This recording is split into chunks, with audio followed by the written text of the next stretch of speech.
Hello everyone, और आज हम लोग शुरू करने जा रहे हैं क्लास 9th का द फ्रेंच रेवोल्यूशन का topic, the outbreak of the revolution. तो आज हम लोग बात करेंगे the outbreak of the revolution. इस टॉपिक के बारे में आज हम लोग शुरुआत करेंगे और बात करेंगे, ठीक है।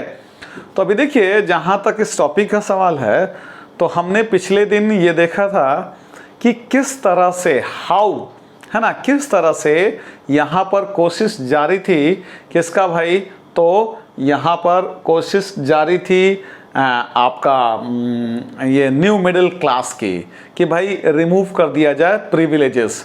क्यों फर्स्ट स्टेट और सेकेंड स्टेट टैक्स नहीं पे करते हैं, और क्यों सिर्फ और सिर्फ थर्ड स्टेट को टैक्स पे करना पड़ता है। तो इसके खिलाफ आवाज़ उठाई थी, आपको याद होगा, न्यू मिडिल क्लास ने। न्यू मिडिल क्लास में हमने बोला था कि भाई ट्रेडर्स थे, बिजनेसमैन थे, और साथ ही साथ आपका प्रोफेशनल्स भी थे, डॉक्टर्स, इंजीनियर्स, टीचर्स, लॉयर्स, वो सब लोग भी थे। तो हमने इसके बारे में पिछले टॉपिक में ये देखा था। तो वो लोग कोशिश कर रहे थे और उनको और ज़्यादा हेल्प मिल गया फिलोसफर्स की बुक से, जीन जैक रूसो, है ना, फिर आपका जॉन लॉक, मॉन्टेस्क्यू, इन सब ने जो किताब लिखी थी उससे भी इसको हेल्प मिल गया। खैर, तो ये लोग हर जगह उसी इशू की चर्चा करते, और अमेरिका जो इनके हेल्प से फ्रीडम पाया, वहाँ ऑलरेडी ये सारी चीज़ें लागू हो चुकी थी, ठीक है ना। तो किंग, और जबकि ये लोग आवाज़ उठाना चाहते थे कि भाई the privileges should be abolished, और दूसरी तरफ king was unaware of all this things. King इन चीज़ों से बेखबर था, एंड किंग वाज, है ना, deciding to increase the taxes. राजा टैक्स बढ़ाने के बारे में सोच रहा था। तो राजा टैक्स बढ़ाने के बारे में सोच रहा था, उसी चीज़ को हम लोग कंटिन्यू करेंगे, ठीक है ना। तो इस टॉपिक में the outbreak of the revolution, outbreak का मतलब होता है कि उद्गार, सडन, है ना, unleash the anger, revolution, etc. कोई चीज का अचानक से फ्लो, बाहर निकल पड़ना, फूट पड़ना। तो यहाँ रेवोल्यूशन फूट पड़ा, है ना। तो इस टॉपिक में कैसे रेवोल्यूशन फूट पड़ा, कौन कौन से लोग गुस्सा हो गए, सब्जेक्ट्स ज्यादा यहाँ गुस्सा हो गए। SUBJECTS, सब्जेक्ट का मतलब होता है बेटा प्रजा, सिटीजन नहीं। सिटीजन जो है जनता होती है, जनता में राजा नहीं आते हैं। जनता में जनता को चुनने का अधिकार होता है रूलर का, सब्जेक्ट्स को चुनने का अधिकार नहीं होता है। तो यही अंतर है सब्जेक्ट्स एंड सिटीजन में, ठीक है ना। तो सब्जेक्ट्स प्रजा होती है जिसके ऊपर राजा का शासन होता है। तो अभी क्या हुआ कि the king was thinking a lot. The king had to maintain a big court. The king had to maintain a big army. The king had to do the welfare activities for the state also. At the same time, the queen, Princess Mary Antoinette, she was also extravagant, spendthrift इसका मतलब हो गया, वो भी बहुत ज़्यादा खर्चालू थी। तो ये सारी चीज़ें उन सबको पेमेंट करना है। सोचिए, इन सारी चीज़ों को करना है, तो इन सब का पेमेंट करना है। इसके लिए किंग ने टैक्सेस लगाए, लेकिन इससे ज़्यादा नहीं हो पा रहा था कुछ। So king decided to increase the taxes. लेकिन टैक्स अकेले नहीं किंग बढ़ा सकता था। The king was unable to increase the taxes on his own. This was not his right. The king had to call the meeting of all the 3 states. तो king को तीनों state का meeting बुलाना पड़ता। अगर किंग जो है taxes बढ़ाना भी चाहता है, तो किंग को तीनों स्टेट की मीटिंग बुलानी पड़ती, ठीक है ना। यानी तीनों स्टेट कौन सा भाई, first state, second state and third state. हालांकि लास्ट टाइम किंग ने मीटिंग, यानी ये नहीं होगा, लुई 16 उस समय नहीं होगा, कोई और होगा। तो उस समय किंग ने मीटिंग बुलाई थी टैक्स बढ़ाने के लिए 1614 में। लास्ट टाइम ऐसा हुआ था।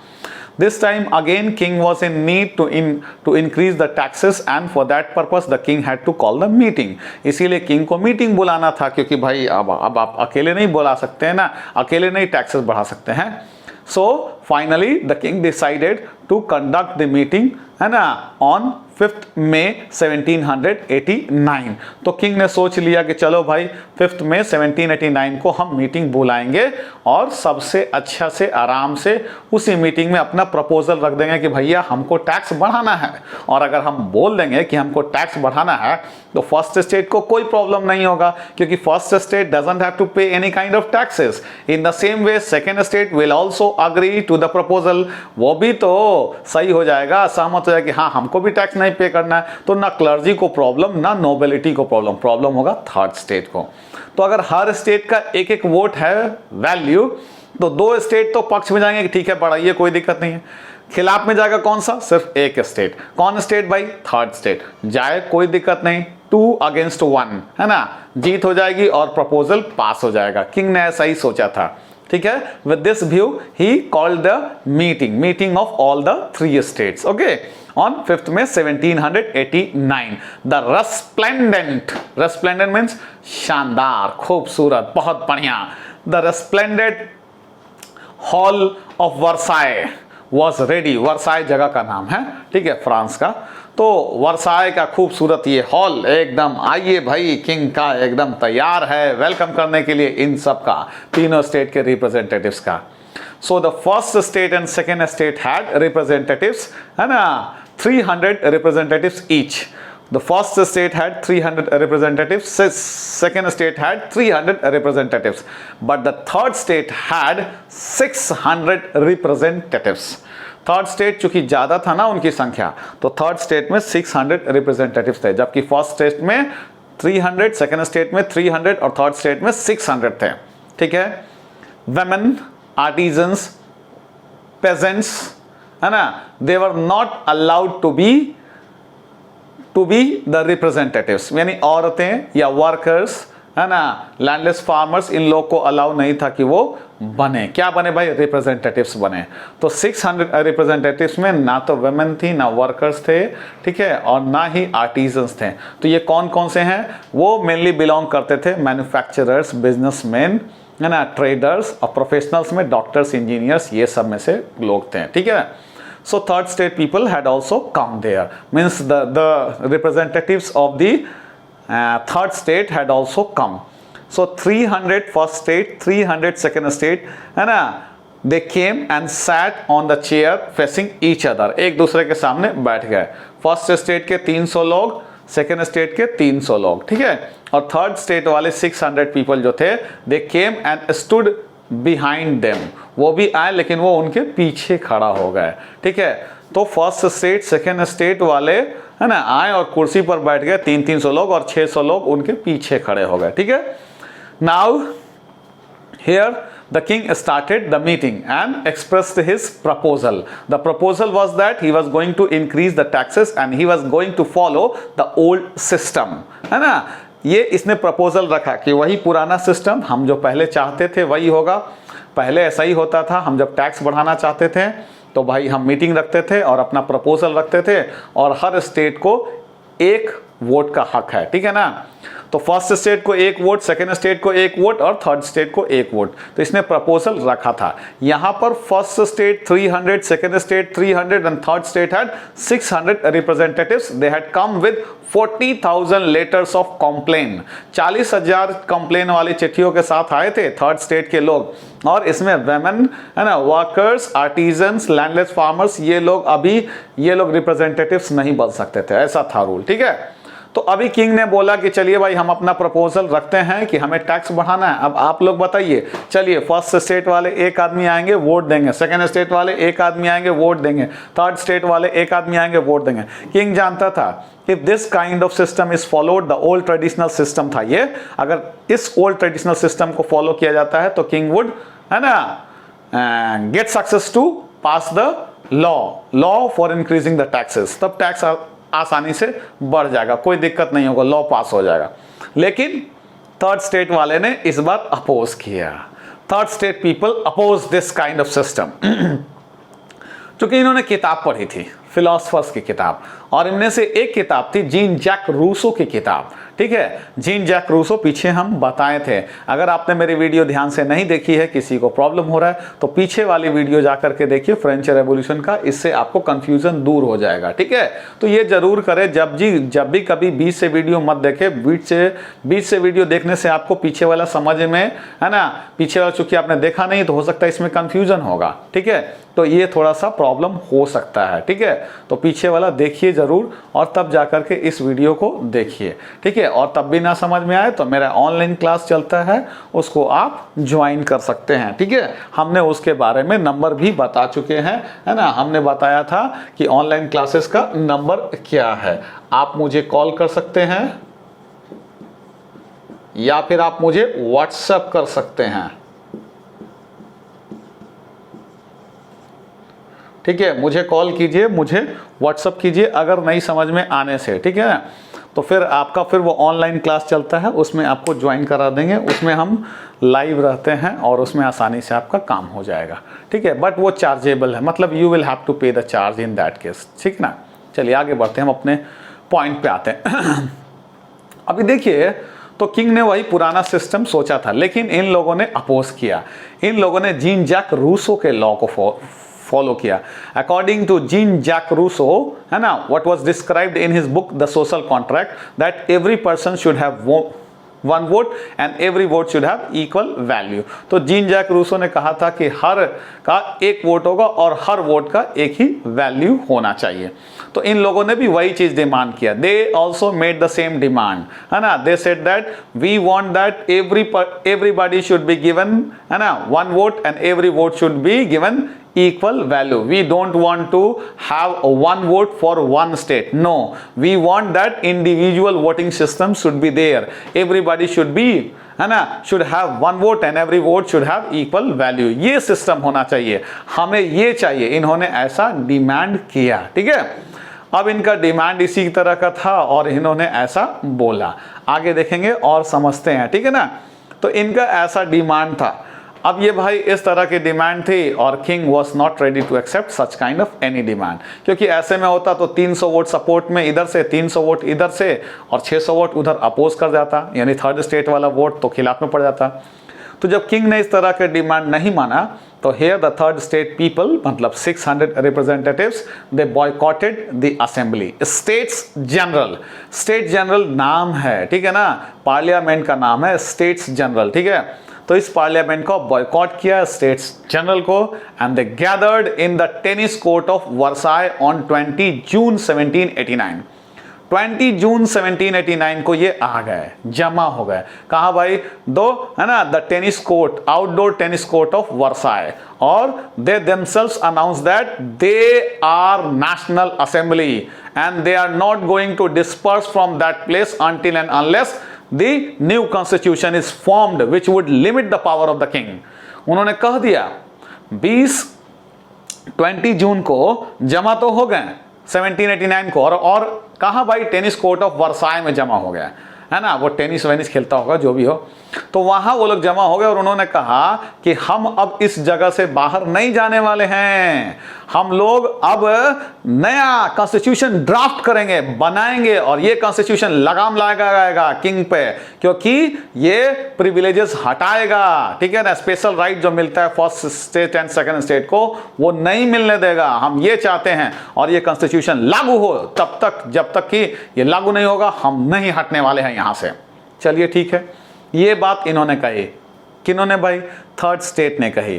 तो third state was led by two people, दो लोगों के द्वारा लीड किया गया थर्ड स्टेट। कौन भाई? मेराबियो और दूसरा आबे सीए, है ना। मेराबियो एंड आबे सीए के द्वारा ये लीड किया गया। कौन भाई?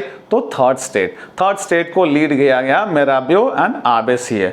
मेराबियो, हम जो बात कर रहे हैं यहां मेराबियो के बारे में, तो मेराबियो बिलोंग टू नोबिलिटी, ठीक है, वो नोबिलिटी से बिलोंग करता था मेराबियो, ठीक है।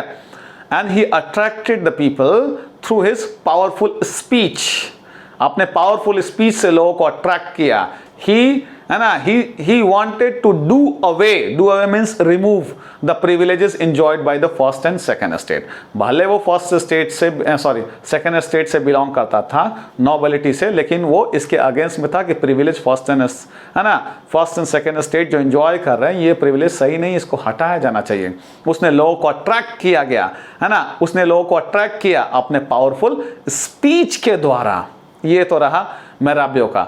आबेसीए was born, है ना, आबेसीए was a priest, he was born in the first state, clergy, है ना, ही रोट अ पैम्पलेट, उसने एक पैम्पलेट लिखा in which he mentioned what is third state, जिसमें उसने मेंशन किया कि थर्ड स्टेट क्या है। उसने पावरफुल स्पीच लिखा जिसमें उसने मेंशन किया कि थर्ड स्टेट क्या है। ये इस तरह की चीजें यहां हुई है ना। हमने इसके बारे में आपसे बात किया। देख लीजिए ये लोग किस तरह से किंग के खिलाफ गए।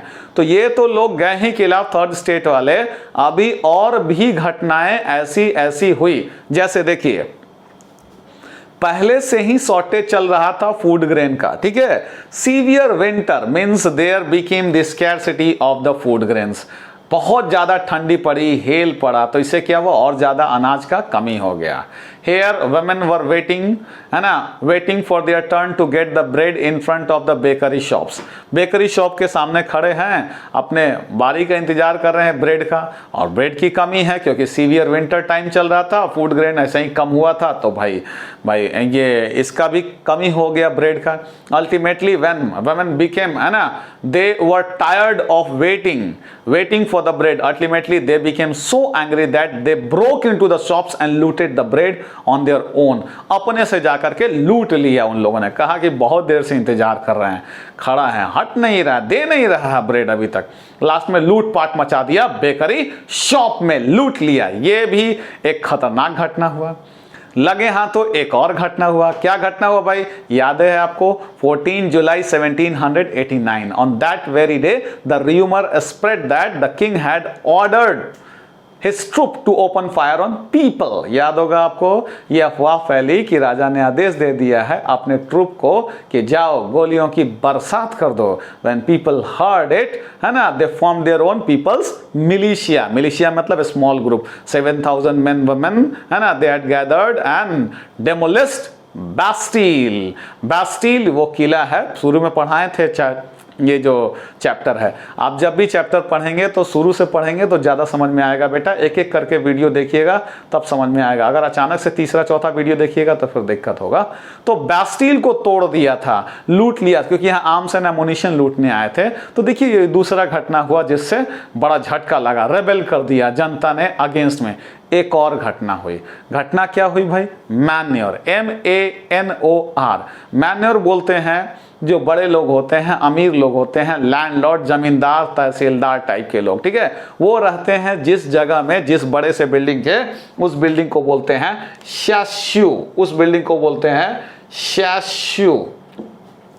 इसमें एक्स लगा देंगे तो शासक्स प्लूरल फॉर्म हो जाएगा, ठीक है। तो उस बिल्डिंग को बोलते हैं हम लोग शास्यू, है ना। और थोड़ा सा उसमें हम CHATEAU, शास्यू हो गया वो बिल्डिंग जिसमें मैनर लोग रहते हैं। MANOR, अमीर लोग, जमींदार, तहसीलदार, ठीक है। तो ये अफवाह फैला कि manors had sent a troop, है ना, a band of brigands. Band मतलब ट्रूप, किसका? ब्रिगेंड्स। ब्रिगेंड्स माने लठैत, गुंडा, बदमाश। तो ये अफवाह फैला कि लठैत, बैंड ऑफ ब्रिगेंड्स, यानी लठैत लोग आ रहे हैं, है ना। Band of brigands are coming to destroy the crops. ये बैंड ऑफ ब्रिगेंड्स आ रहे हैं क्रॉप्स को बर्बाद करने के लिए, तबाह करने के लिए। ये अफवाह फैला। अब फार्मर्स लोग बहुत मुश्किल से अनाज उपजाया था। When they heard that the band of brigands were coming to destroy the crops, they became very very angry। बहुत गुस्सा हो गए भाई, है ना, बहुत गुस्सा हो गए। और उन्होंने क्या किया, इससे पहले कि वो आए, कि मैनर्स लोग का बैंड्स ऑफ ब्रिगेंड्स आए, है ना, दे took away the pitchfork, hose, pitchfork, फावड़ा, कुदाल, whatever they had in their hands, है ना, they took it and rushed towards Shashaks। Shashaks पे अटैक कर दिया, मारा पीटा एकदम, ठीक है। They tore the manorial dues। Manner से बना है मैनोरियल। तो मैनर का जो बाकी था पैसा, मैन्योर लोगों का, ठीक है, पैसा, they had kept the record of the dues, है ना। इस किसान का इतना पैसा बाकी, उसके बदले इसका जमीन लिए हैं, ये वो सब। तो उन्होंने क्या किया, इन किसानों ने, they tore the manorial dues record papers, okay. They looted the hoarded grain, जमा किया हुआ अनाज भी लूट लिया, है ना। द मैनर्स फ्लेड अवे, भाग गए लोग, बाप रे बाप। टू गेट शेल्टर, है ना, they went to the nearby city, nearby village, बगल वाला गांव, बगल वाला शहर, बगल वाले कंट्रीज में चले गए, बाप रे किसी तरह से जान बचे। They fled away to take shelter to the nearby countries. Okay, चलिए, तो ये तीन तीन घटनाएं हो गई जो गुस्सा दिला दिया जनता को, एक ब्रेड वाला और दूसरा बैस्टिल तोड़ा और तीसरा ये मैनर वाला, ठीक है ना। तो king realise the increasing power of his subjects, subjects मतलब अपनी प्रजा, तो बढ़ती हुई पावर को समझ गया। He understood the anger of the subjects and got ready to accept the constitution drawn by his subjects. तो इन लोगों के द्वारा जो कॉन्स्टिट्यूशन बनाया हुआ था उसको एक्सेप्ट करने के लिए ये तैयार हो गया। And on the night of 4 August 1789 the king accepted the constitution drawn by them which limited the power of the monarch and abolished the privileges। तो राजा समझ गया, नहीं तो एक दिन मेरा भी नंबर लग जाएगा, इन सबको मारते पीटते आ रहा है थर्ड स्टेट वाला, बाप रे बहुत गुस्सा में है। ठीक है, आपकी बात मान लिए, तो न्यू कॉन्स्टिट्यूशन वॉज फॉर्म्ड। अब किंग शासन करेगा लेकिन according to the constitution. So according to the new constitution which was implemented on 4 August in the on the night of 4th August 1789, it ended up the privileges, feudalism, according to that the exemption of taxes were removed. Now whatever taxes the church got, it was removed, church का taxes हट गया, the church could not enjoy the privileges, ठीक है ना। तो ये जो आपका टैक्स था tithe, it was removed and the property what the church had, है ना, it was confiscated by the state. अब इसकी संपत्ति छिना गई, चर्च की संपत्ति छिना गई। As a result of it the property of the state increase by 2 billion लिब्रे। 2 बिलियन जो है लिबरे प्रॉपर्टी स्टेट की बढ़ गई, क्योंकि चर्च वाली प्रॉपर्टी छिना गई, क्योंकि प्रिविलेज खत्म हो चुका था इसीलिए।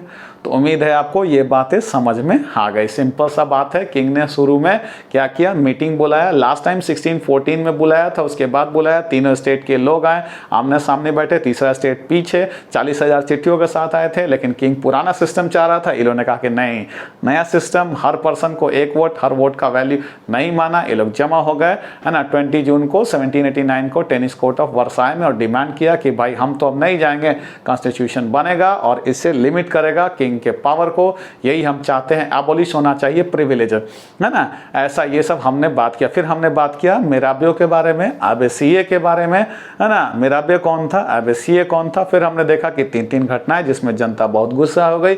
एक बेकरी शॉप वाला जो तोड़ करके दुकान में घुस गए, लूट लिया। दूसरा मैनर के घर पे अटैक किया, किसने भाई, फार्मर्स ने, क्योंकि उन्होंने देखा कि band of brigands were coming to destroy their crops, है ना, बैंड ऑफ ब्रिगेंड आ रहे हैं हमारे फसलों को तबाह करने के लिए। गुस्सा हो गए लोग, पिच फॉर्क, होज जो मिला, स्पेड जो मिला लेकर के दौड़ गए मारने के लिए। ये बेचारे बगल वाले कंट्रीज में जा करके शेल्टर लिए। कौन भाई, मैनर्स, है ना। शैशॉक्स पे जैसे ही अटैक हुआ तो इनके मैनोरियल ड्यूज को फाड़ दिया गया, उसके रिकॉर्ड को फाड़ दिया गया, उसके होर्डेड ग्रेन्स को लूटा गया। किंग समझ गया कि बाप रे जनता बहुत चिड़चिड़ाया हुआ है।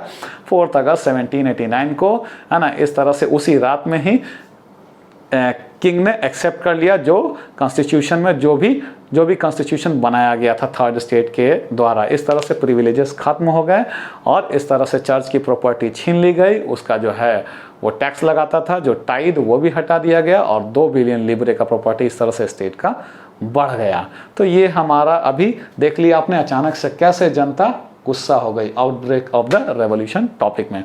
उम्मीद है आपको पूरा समझ में आ रहा होगा। तो ये बहुत अच्छे से समझ में आ रहा होगा। लेकिन अगर ऑनलाइन क्लास कीजिएगा और ज़्यादा समझ में आएगा, रेगुलर क्लास होगा, उसमें सभी का कोर्सेज कंप्लीट होने की गारंटी होगी। अभी रिस्क नहीं लेना चाहिए क्योंकि आप 9 में चले गए हैं, क्लास 8 तो है नहीं। आपकी इंग्लिश और सोशल साइंस दोनों कंप्लीट हो जाएगी अगर ऑनलाइन क्लासेस ज्वाइन करते हैं तो। हमारा ये नंबर भी दिया हुआ है, व्हाट्सअप भी मुझे कर सकते हैं और मुझे ये मेरा व्हाट्सअप नंबर है नीचे वाला 9334697300, ऊपर वाला में मुझे कॉल कर सकते हैं 7979737601। तो इस तरह से आप इनमें से किसी पे भी मुझसे कांटेक्ट कीजिए, ठीक है। तो तब तक के लिए अगले वीडियो में बहुत ही जल्दी मिलते हैं। अगर जब भी कोई टॉपिक ना समझ में आए तो पीछे से आप पीछे वाले वीडियो देखिए और तब समझने की कोशिश कीजिए, और तब भी ना समझ में आए तो मुझे वो आप कमेंट सेक्शन है उसमें आप ज़रूर से ज़रूर कमेंट कीजिए, इससे मुझे समझने में आसानी होगी कि आपका क्या प्रॉब्लम है। ठीक है, तो ज़्यादा से ज़्यादा लोगों तक ये वीडियो फैलाइए, शेयर कीजिए अपने दोस्तों के साथ, उनके साथ भी शेयर कीजिए, उन्हें बताइए और ज़्यादा से ज़्यादा इसका फ़ायदा उठाइए। ओके, तब तक के लिए बाय बाय। ओके बेटा।